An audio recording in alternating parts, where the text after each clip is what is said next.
विशेष गरेर आज क्रामाकपा केन्द्रीय कमिटीको सभा पार्टी अध्यक्ष कमरेड जेबी राईको अध्यक्षतामा पार्टी कार्यालयमा सम्पन्न भयो र पार्टीको यो केन्द्रीय सभामा आज केही महत्त्वपूर्ण विषयहरूमाथि हामीले आज चर्चा गऱ्यौँ।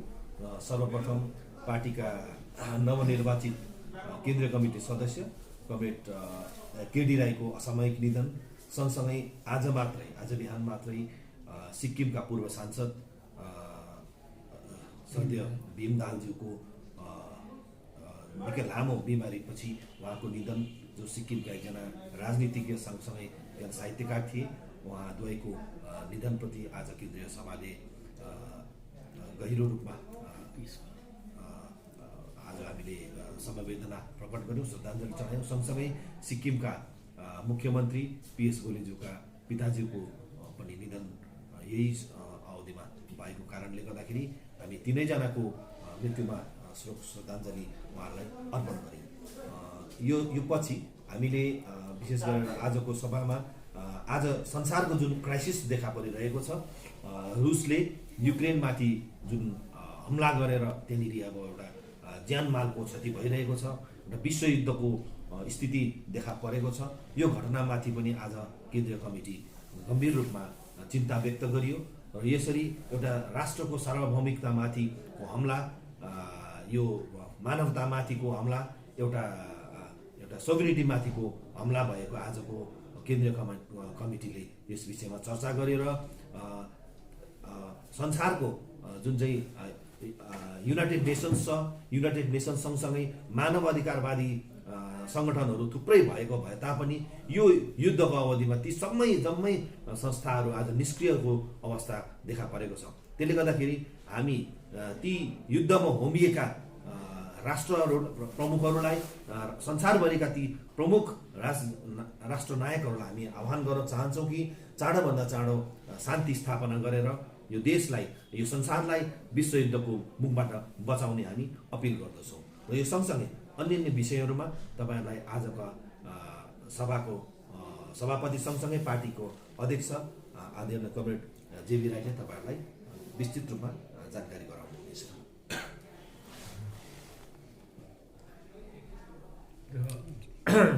आज प्रथमचोटि यहाँहरूसँग हामी यसरी प्रेस वार्ताको माध्यमबाट हाम्रो पार्टीका कुराहरू नवनिर्वाचित कमिटीको तर्फबाट राख्न यहाँको अघि छौँ। र विशेष अहिले जुन प्रकारको राजनीतिक परिवेश दार्जिलिङ पहाडमा, राज्यमा, केन्द्रमा र संसारभरि व्याप्त छ, यी जम्मै विषयहरूलाई हामी कम्युनिस्ट पार्टी भएको कारणले गर्दा आज विस्तृत रूपमा आलोचना गरी यो सबै कुराहरूमाथि हाम्रो पार्टीको अडान के हुन्छ, हामी कुन कुन विषयहरूलाई प्रधानता दिएर आफ्नो पार्टीलाई, हाम्रो स्थानीय समस्यालाई या जातीय समस्यालाई हामी आउँदो दिनमा समाधानको बाटोको निम्ति अग्रसर हुनेछौँ, यी विषयहरूमा हामीले आलोचना गऱ्यौँ। र विशेष गरी अब अहिले जुन चाहिँ हामी सिपिआरएम पार्टी गठन गरेको अलग राज्य अथवा हाम्रो आफ्नै अलग अस्तित्व होस्, राजनीतिक अस्तित्व होस्, हाम्रो राष्ट्रिय पहिचान होस् भनेर हामी सिपिआरएम पार्टी गठन गरेकोदेखि यता अलग राज्यको विषयमा हामी निरन्तर आफ्नो कार्यक्रम लिएर अगाडि बढिरहेका छौँ। र गत लोकसभादेखि यता हामी जुन प्रकारले बिजेपीसँग अझै सक्रिय भएर यस मागलाई सार्थक तुल्याउनको निम्ति कार्यरत छौँ र यसलाई लिएर आज हामीले धेरै कुराहरू निर्कोल गऱ्यौँ। र यो हाम्रो आलोचना अनुसारले बिजेपीको कार्यकलापमा हाम्रो मानसिकताभित्र या हाम्रो मानिसको सोचमा जुन प्रकारको एउटा घर बनिएको छ कि हामी बारम्बार भन्दैछौँ, गोर्खाहरूले, विशेष दार्जिलिङ तराई डुवर्सका गोर्खाहरूले बिजेपीलाई तीन चोटि हामीले लोकसभामा हाम्रो सांसदको रूपमा प्रतिनिधि पठाइसकेको 15 वर्ष नभए पनि 14 वर्षको हिसाब हामी गरेर यो बिजेपीले अहिलेसम्म केही गरेन भन्ने कुरामाथि हाम्रो विक्षोभ र असन्तुष्टि हामी जाहेर गरिरहेका छौँ। र पनि अहिलेसम्म सिपिआरएम पार्टीले यस कुरालाई लिएर आफ्नो आन्दोलन र अडानलाई जति अगाडि बढाउने प्रयास गरेका थियौँ यसलाई तीव्रता भने गत लोकसभादेखि यता सिपिआरएमले दिँदै आएको हो। राजु विष्टलाई यस समष्टिबाट सांसद बनाएपछि त राजु विष्टजीको पनि 3 वर्षको समयकाल बितेर गए।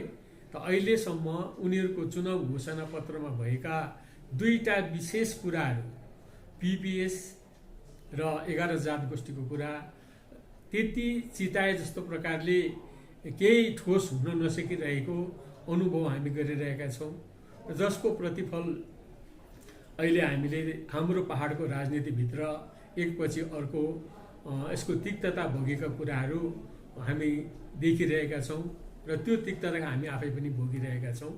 र यसमा हाम्रो बिजेपी पार्टीको अकर्मण्यता प्रति हामी दुःख प्रकट गर्छौँ र उनीले दिएको प्रतिश्रुति चाँडोभन्दा चाँडो यदि उनीहरूले यसलाई कार्यरूपमा ल्याउन सक्दैनन् भनेदेखिलाई बिजेपीसँगको हाम्रो सम्बन्ध र पनिमा हामीले विचार गर्नुपर्ने र हाम्रो मागलाई प्राप्त गर्नको निम्ति विकल्पको बाटो अपनाउनु पर्ने सायद हामीले निकट दिनमा निर्णय लिनुपर्ने सोच र आलोचना आजको सभा हामीले गरेका छौँ।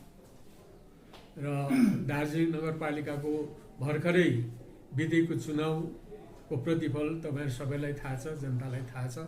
र यसपल्ट हामी यस नगरपालिका चुनावमा सहभागी बनेनौँ र जुन प्रतिफल पायौँ, दार्जिलिङको जनताले जुन भोट दिएर आज हाम्रो पार्टीलाई विजयी गराए र यो सबै हेर्दाखेरि बिजेपी पार्टीको अकर्मण्यताको कारणले गर्दाखेरि नै दार्जिलिङको चुनावमा यस्तो किसिमको प्रतिफल आएको हो भन्ने पनि हामीले आज निर्कुल गरेका छौँ। र यो सँगसँगै यो बितेका केही वर्षहरूतिर जुन चाहिँ राजनीतिक अस्थिरता छ दार्जिलिङ पहाडमा, प्रशासनिक जुन प्रकारको व्यवस्था छ दार्जिलिङमा, राज्य र दार्जिलिङ पहाडको तराई डुवर्सको जनताको राज्य सरकारप्रति र सरकारको हामीप्रतिको मनोभाव र कार्यकलापहरू छ, यो जम्मैको प्रतिफल नै यसपल्ट दार्जिलिङ नगरपालिकाको चुनाव हो भन्ने हामीलाई लागेको छ। र जे होस्, एउटा स्थानीय पार्टीले यसपल्ट नगरपालिका चुनावमा विजयी भएका छन् र हाम्रो पार्टीका विजयी उम्मेदवारहरू, यसका नेतृत्वहरू, अजय एडवर्ड, उहाँहरू सबैलाई हामी हाम्रो पार्टीको तर्फबाट बधाई टक्राउँछौँ। र आउँदो दिनमा दार्जिलिङले जुन प्रकारले उहाँहरूलाई दार्जिलिङको सर्वाङ्गीन विकासको अपेक्षा गरेर विजयी बनाएका छन्, त्यो अनुरूपमा उहाँहरूले आफ्नो कार्य सफलतापूर्वक सम्पन्न गराउनेछन् भन्ने पनि हामी आशा व्यक्त गर्दछौँ। दाजु, केही दिन अघि मात्र है दार्जिलिङ बिजेपी जिल्ला कमिटीको पक्षबाट एउटा स्टेटमेन्ट दिएको थियो कि यो जुन चाहिँ दार्जिलिङ नगरपालिका चुनाव हारेको यो गठबन्धनको कारणले भन्ने है, गठबन्धनमा एउटा दोषारोपण गरेर गठबन्धन, पुरानो गठबन्धनलाई तोड्नुपर्छ र अब नयाँ गठबन्धनपट्टि लाग्नुपर्छ भन्ने उहाँले स्टेटमेन्ट दिएको छ नि है, यसमाथि चाहिँ तपाईँहरूले कस्तो प्रकारले हेर्नु भएको छ? त्यो सम्बन्धी अब गठबन्धन भनेको आफ्नो आफ्नो पार्टीको आफ्नो आफ्नो विचारलाई कहाँनिर चाहिँ हामी एकमत हुन सक्छौँ, त्यो विचारमा मात्रै एकमत भएर गठबन्धन गरिएको कुरा हो। र हामी गठबन्धनमा एकमत हुनुको एउटै मूल कारण हो, हाम्रो अलग राज्य प्राप्तिको कुरामा हामी गठबन्धन गरेर र 11 जात गोष्ठीको कुरालाई प्राप्त गर्नको निम्ति गठबन्धनमा हामी छौँ। र अब बिजेपी पार्टीले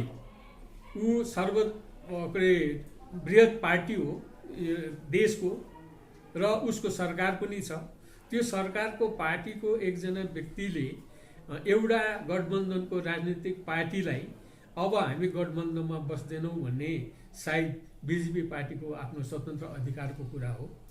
त्यस सम्बन्धी तिमीले त्यसो भन्नु पाउँदैनौ भन्ने हाम्रो कुनै नैतिक अधिकार पनि छैन। त्यसकारणले त्यो नितान्त व्यक्तिगत कुरा या बिजेपी पार्टीकै हिसाबले वक्तव्य दिएको भने पनि उनीहरू दुईटा पार्टीको बीचको त्यो कुरा हो। तर जहाँसम्म गठबन्धनको सभा नभइकन चुनाव लड्नु अगाडि सँगै लडिसकेपछि गठबन्धनको विफलता, चुनावको विफलतापछि एउटाले अर्कोलाई दोषारोपण गरिहाल्नु यो सही निर्णय र सही वक्तव्य हो भन्ने हामी ठहर गर्दैनौँ। दाजु, यो एउटा दार्जिलिङ नगरपालिका चुनावलाई लिएर हेर्नु भने भारतीय है यो बिजेपी भनौँ र बिजेपी र जेएनएलएफ दुई पार्टीले नै आफ्नो एउटा उम्मेदवार खडा गरेको थियो, तर दुवै पार्टीबाट शून्यमा आएपछि है यहाँनिर यो हारको मेन कारण के जस्तो लाग्छ तपाईँलाई? त्यो प्रश्नको सायद मैले उत्तर तपाईँहरूलाई अघि नै भने, मूल कारण चाहिँ हो दार्जिलिङ पहाडको जनताले अहिलेसम्म राजनीतिक विश्लेषण गरेर हेर्नु हो भने जति बेलादेखि 86मा भनौँ न, 86 देखि मूल अलग राज्यको मागको प्रश्न उठेको हो र अहिले 86 देखि 2000 आज हामी 22मा पुगिसकेका छौँ। त अहिलेसम्मको चुनाव परिणामलाई हेरेर हामीले निर्कोल गर्नु हो भनेदेखिलाई दार्जिलिङको जनताले सधैँ जितेको छ। गोर्खाल्यान्ड मुद्दा हार्यो भन्ने जुन सोच छ, हाम्रो सोच अनुसारले दार्जिलिङको जनताले सधैँ जितेको छ। किन भन्दाखेरि सुभाष घिसिङको पालामा पनि इन्द्रजित खुल्लरलाई 2 चोटि विजय गराइयो दार्जिलिङ लोकसभा समष्टिबाट। त उनको मूल मुद्दा थियो अलग राज्य गोर्खाल्यान्ड। डिजिएसी सम्झौता गरे तापनि यो एउटा चौतारी मात्रै हो, यो डम्बरू हो, एक दिन बढेर बाघ हुन्छ, यो चौतारीबाट उठेर हामी अलग राज्य ल्याउँछौँ भन्ने प्रतिश्रुतिमाथि नै ती चुनावहरू भएका थिए। भनेपछि त्यो दुईटै चुनावमा इन्द्रजित खुल्लरले जित्नु भनेको गोर्खाल्यान्डले नै जितेको कुरा हो, हामी त्यस प्रकारले ठहर गर्छौँ। त्यसपछि एउटा चुनावमा मात्रै सायद जिएनएलएफ पार्टीले चुनाव बहिष्कार गरे, जुन चुनाव बहिष्कार गरेको कारणले गर्दाखेरि सिपिएम पार्टीले एउटा लोकसभा जितेका थिए। त्यसपछि फेरि 2009मा आएर जसवन्त सिंहलाई दार्जिलिङ लोकसभा समष्टिबाट उठाइयो र त्यस समय पनि दार्जिलिङको जनता तराई डुवर्सको जनताले जसवन्त सिंहलाई भोट कुनै विषयमा नदिएर अलग राज्यमै भोट दिएर उनलाई विजयी बनाएका थिए। त्यसपछि अल्बालिया आए, अल्बालियाले पनि जुन भोट जिते अलग राज्यको मागमै जितेका थिए। यसपल्ट राजु विष्टले भोट जिते अलग राज्यको मागमा नै। त्यसले गर्दा दार्जिलिङको जनताको मनभित्र अलग राज्य सम्बन्धी जुन प्रतिबद्धता छ, जुन आफूभित्रको दृढ सङ्कल्प र विचार छ, त्यो गोर्खाल्यान्ड बाहेक अर्को केही पनि होइन। र यो पालि बिजेपी पार्टीले यो प्रतिश्रुति आफ्नो दिँदै चुनाव घोषणा पत्रमा प्रतिश्रुति दिँदै पनि यो 3 वर्षभित्रमा राम्रो कार्य यस सम्बन्धमा नगरेको कारणले यहाँको जनताले बिजेपीको अकर्मण्यताप्रति यसको प्रतिवाद जनाउनको निम्ति यसचोटि यो चुनावमा बिजेपी र यसको घटक दलहरूलाई विजय बनाउनु मूल कारण हो भन्ने हामीलाई लागेको छ। दाजु, यहाँनिर विपक्षी दलहरूले पटक पटक आरोप लगाइरहेको छ नि है, बिजेपी गोर्खा जातिको लागि इमान्दार छैन, कतै यो जुन ढिलाइमा शङ्का गर्ने ठाउँहरू पनि देखिन्छ नि, के कारण? इमान्दार छैन भनेर भनिहाल्नुपर्ने त्यति ठुलो कुरा पनि हामीलाई लागेको छैन। हुन त अब हाम्रो मूल कुरामाथि नै हामी सधैँ केन्द्रित भएर हाम्रो राजनीति गर्ने दार्जिलिङ पहाडको चलन छ। तर पनि अब अहिले बिजेपी पार्टीले यो कुरा हुँदैन, मैले चुनाव घोषणा पत्रमा पिपिएस र 11 जात गोष्ठी जे भने त्यो चुनाव जित्नकै लागि मात्रै भनिएको हो भन्ने कुराहरू कुनै ठाउँमा पनि शङ्कासम्म उत्पन्न हुने त्यस्तो उनीहरूले प्रेस रिलिज भनौँ कि त्यो किसिमको बर्ताउ भनौँ कि त्यो किसिमको कुनै छनक पनि हामीले अहिलेसम्म हामीले पाउन सकेका छैनौँ। त हामी आशावादी नै छौँ।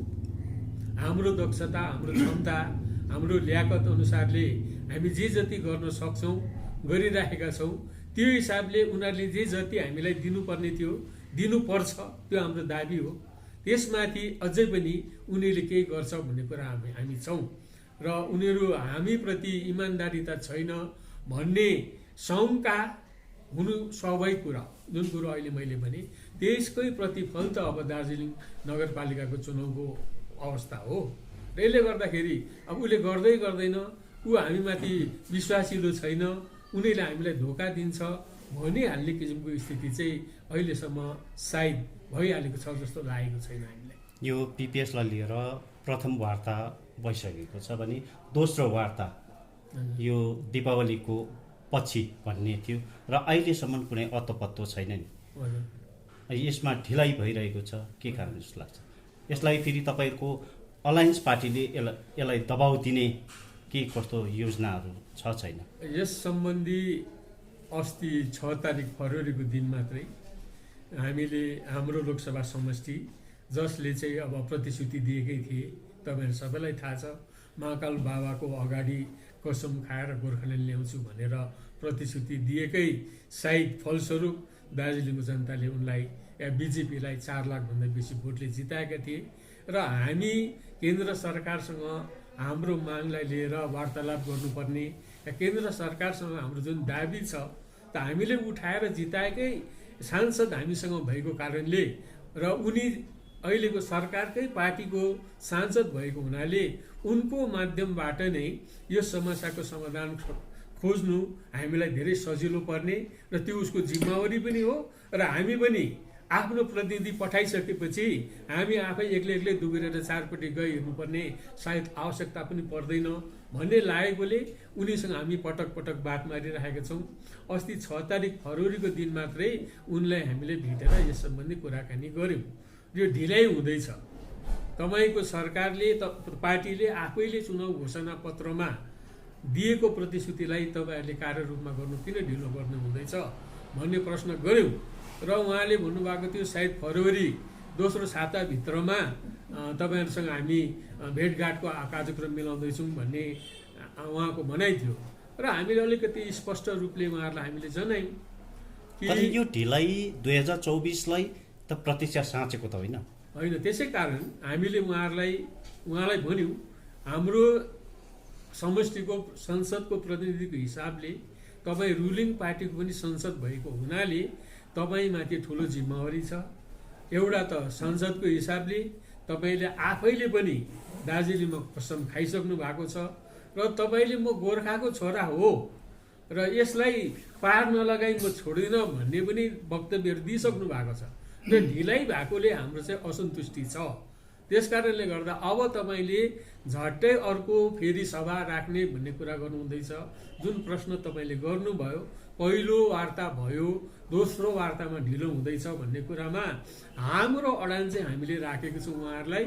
अब हामी तपाईँहरूको पट्टिबाट कुनै ठोस प्रस्ताव नआइन्जेलसम्म वार्ता चाहिँ वार्ताकै लागि हो भन्ने हिसाबले हामी फेरि दिल्ली आउँदैनौँ। तपाईँहरूले दिएको प्रतिश्रुति अनुसारले दार्जिलिङ तराई डुवर्सको भारतको गोर्खाहरूको इच्छा आकांक्षा अधिकारको कुरालाई कुन पक्षमा सोचेर आउँदो दिनको सभा डाक्नुहुन्छ त्यो स्पष्ट गर्नुहोस्। त्यसपछि हामी सभामा आउने निर्णय लिन्छौँ। त्यसै बित्थामा चाहिँ अब दिल्लीमा वार्ता छ आउनुहोस् भनेर चाहिँ एजेन्डा चाहिँ कुनै फिक्स नभइकन चाहिँ हामी दिल्ली जाँदैनौँ भन्ने हामीले एउटा स्पष्ट अडान उहाँहरूलाई दिएका छौँ।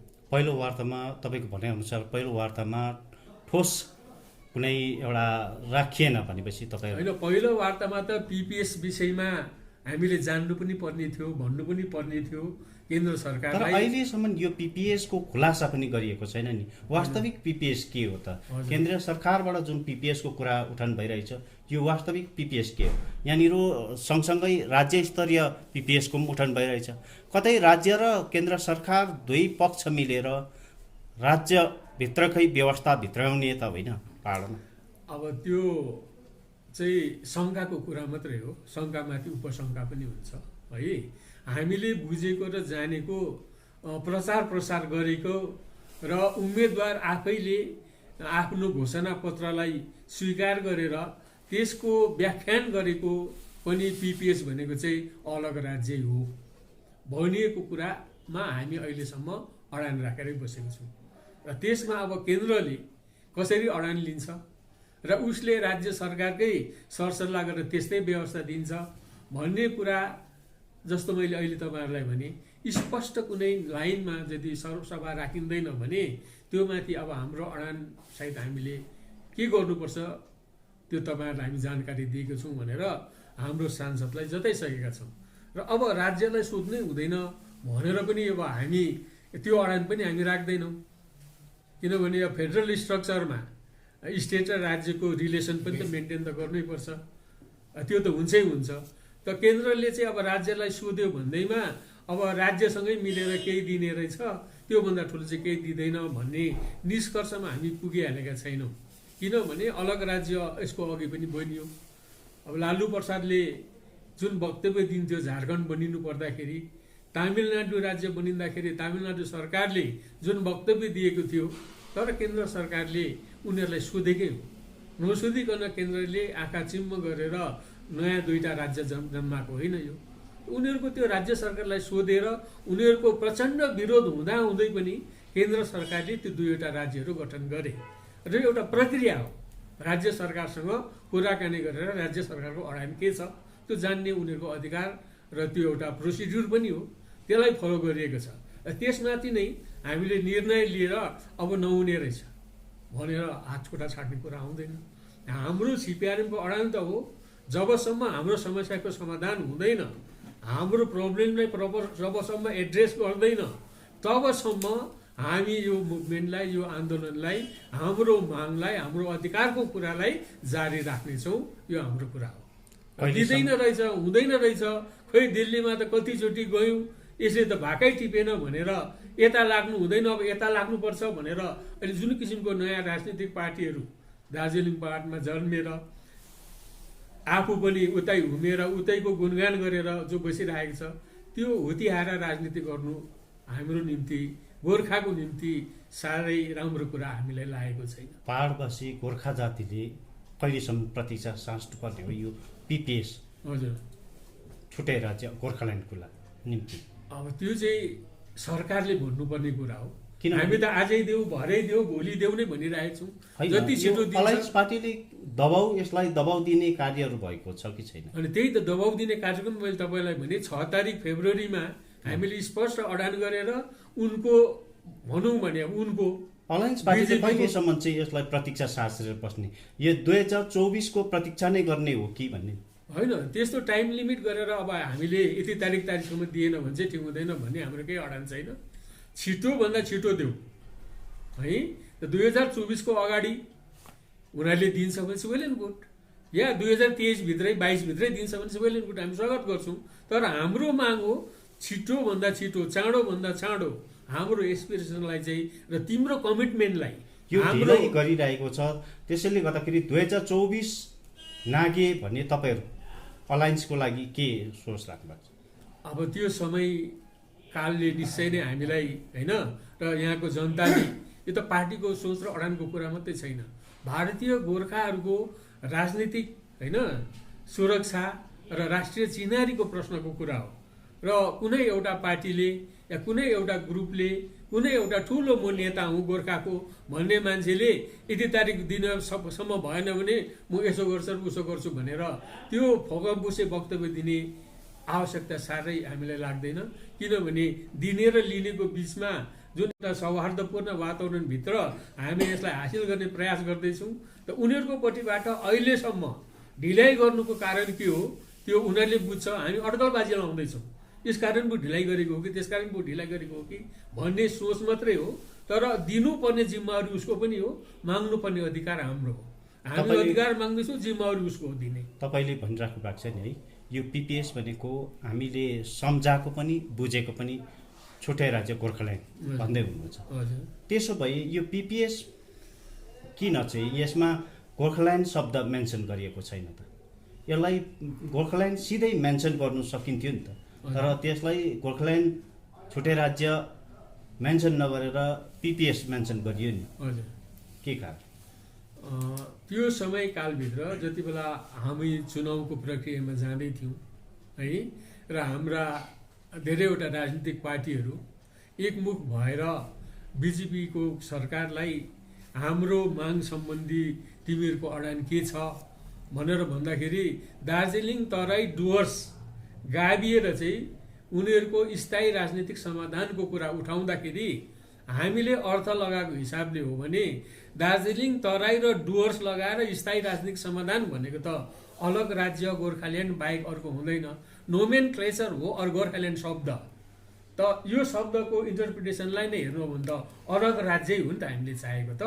र त्यसको इन्टरप्रिटेसन चाहिँ अलग राज्यै हो भन्ने अर्थ लगाउनु, र उनीहरूले पनि वक्तव्यमा गोर्खाल्यान्ड नै हो भनेर त के अरे माथि चोकबाट हाम्रो राजु विष्टजीले आफैले पनि भन्नुभएको हो। र त्यसलाई हामीले विश्वास गर्नुपर्ने कुरा थियो। हामी दार्जिलिङको गोर्खा कि तराईको गोर्खा मात्रै कुरा नभएर अल इन्डिया गोर्खाको कुरा र त्यो सँगसँगै तराई डुवर्स पनि यो मागसँग गाभिएको हुनाको कारणले गर्दाखेरि तराई डुवर्स र दार्जिलिङको स्थायी राजनीतिक समाधान भनेको कारणले गर्दाखेरि चाहिँ हामीले त्यसको अर्थ चाहिँ अलग राज्य लगाएको। यहाँनिर खरसाङको भ्रमणमा बङ्गालका मुख्यमन्त्री आएको समय जुन चाहिँ यो राज्य स्तरीय पिपिएसको कुरा पनि उठान गरेको थियो र यहाँनिर दार्जिलिङको दुईटा है क्षेत्रीय दलहरूलाई राजनीतिक दलहरूलाई चाहिँ जुन भार सुम्पिएको छ यो मोडल रूपरेखा तयार गर्नु भनेर कतै यो केन्द्र सरकारले जुन एउटा ढिलाइ गरिरहेको छ कि राज्य सरकारको यो जुन चाहिँ मोडल रूपरेखा हेरेको बादमा बुझाएको बादमा मात्रै त्यो तय गर्ने हो कि भन्ने नि? त्यही त, त्यो त अनुमानित कुराहरू मात्रै हो त। अनुमानित कुरामा चाहिँ त्यसो होला भनेर अहिले भनिहाल्नुपर्ने अवस्था साह्रै छ जस्तो लाग्दैन। किनभने हामी जुन प्रकारले अहिले तालमेल राखेरै यो विषयमाथि त हामी अहिलेसम्म बिजेपी सरकारसँग या पार्टीसँग तालमेल राखेरै हाम्रो अलग राज्यको माग हुनुपर्छ भन्ने कुरै गरिरहेछौँ। र बङ्गालले भनेको कुरा त तपाईँ आफैले पनि भन्नुभयो, स्पष्ट रूपमा ममता ब्यानर्जीले भन्नुभयो बङ्गालभित्रको पिपिएस तिमीहरू चाहन्छौ भनेदेखिलाई चाहिँ रूपरेखा तयारी पारेर बुझौ। अब त्योसँग त हाम्रो कुनै सरोपरै रहेन। हामीले बङ्गालभित्रको व्यवस्थादेखि बाहिरको व्यवस्था माग्नुकै निम्ति अलग राज्यको कुरा गरेको। हामीले भनेको पिपिएस भनेको चाहिँ यो अलग राज्य हो, बङ्गालभित्रको व्यवस्थाभित्र हामी बस्दैनौँ भन्ने कारणले गर्दाखेरि यो माथि उनीहरू दुईटाको बिचमा के सम्पर्क छ, सम्बन्ध छ, त्यही नै मिलाएर मिलीभगत गरेर खिचडी पकाउँदैछ कि भन्ने कुरामा हामी शङ्का गरिरहने सायद समय हाम्रो भएको छैन भन्ने चाहिँ हामीलाई लागेको छ। यहाँ बङ्गालकी मुख्यमन्त्रीले जिटिए चुनाव गर्ने तयारीमा पनि रहेको छ र तपाईँहरूको पार्टी पक्ष यो जिटिए चुनावमा जान्छन् कि जाँदैन, अंशग्रहण गर्छन्? जिटिए चुनाव सम्बन्धी अहिले हामीले आफ्नो निर्णय ठिक गरेका छैनौँ। किनभने अब जिटिए चुनाव कहिले हुन्छ है, र त्यो बिचमा तपाईँले पनि भन्नुभयो है, हामीले पनि भन्दैछौँ कि ममताले भन्नुहुँदैछ बङ्गालभित्रको व्यवस्थाभित्र जिटिए बङ्गालभित्रकै व्यवस्था हो है, अर्को नयाँ व्यवस्था यो भित्र आउँछ, यो बिचमा आउँछ भनेदेखिलाई होइन, त्यो जिटिएभित्र कस्तो किसिमको व्यवस्था लिएर उनीहरू आउँछ इत्यादि कुरो अध्ययन गर्नुपर्ने त्यो समयकाल छ। एउटा त बङ्गालभित्रकै व्यवस्था भएकोले त्यसलाई हामीले सहजै स्वीकार्ने अवस्था छैन। अर्को चाहिँ अब त्यो व्यवस्थाभित्र के हाल्छ उसको पिपिएसभित्र, त्यो कुरालाई हेरेर र त्यो बिचमा हाम्रो जुन चाहिँ वार्तालापको कुरा छ यो कति प्रोग्रेस भएर जान्छ यो माथि हामी आफ्नो निर्णय लिन्छौँ। ममता ब्यानर्जी कुरा नि कन्ट्राडिक्टरी भयो नि। ममता ब्यानर्जी मुख्यमन्त्रीकै वक्तव्य पनि कन्ट्राडिक्टरी भयो। किनभने एकातिर उनले स्थायी राजनीतिक समाधान गर्छु भनेर भन्नुभएको मतलब के हो भनेदेखि चाहिँ यहाँ क्राइसिस छ, समाधान भएको छैन, समस्या छ र त्यो समस्याको समाधान गर्नुको लागि स्थायी राजनीतिक समाधान बङ्गालभित्रकै व्यवस्थामा गर्छु पनि भन्नु, अर्कोतिर जिटिए इलेक्सन पनि गराउँछु भन्नु, यो चाहिँ उनीहरूको विरोधाभासपूर्ण छ उनको स्वयंको वक्तव्य पनि। तर क्रामाक्पाले नगरपालिका चुनाव भइसकिसक्यो, पञ्चायत चुनाव पनि हुनुपर्छ भन्ने हाम्रो माग रहेको छ। जुन कुरा ममता ब्यानर्जीले स्वयंले पनि के अरे पञ्चायत चुनाव गरौँ छु भनेर उहाँले भन्नुभयो। अनि त्यो पञ्चायत चुनाव चाहिँ एक्जिस्टिङ जुन 102वटा ग्राम पञ्चायत छ त्यो एक्जिस्टिङ ग्राम पञ्चायतहरूलाई लिएर होइन, तर यो चाहिँ 3 टायर हुनुपर्छ।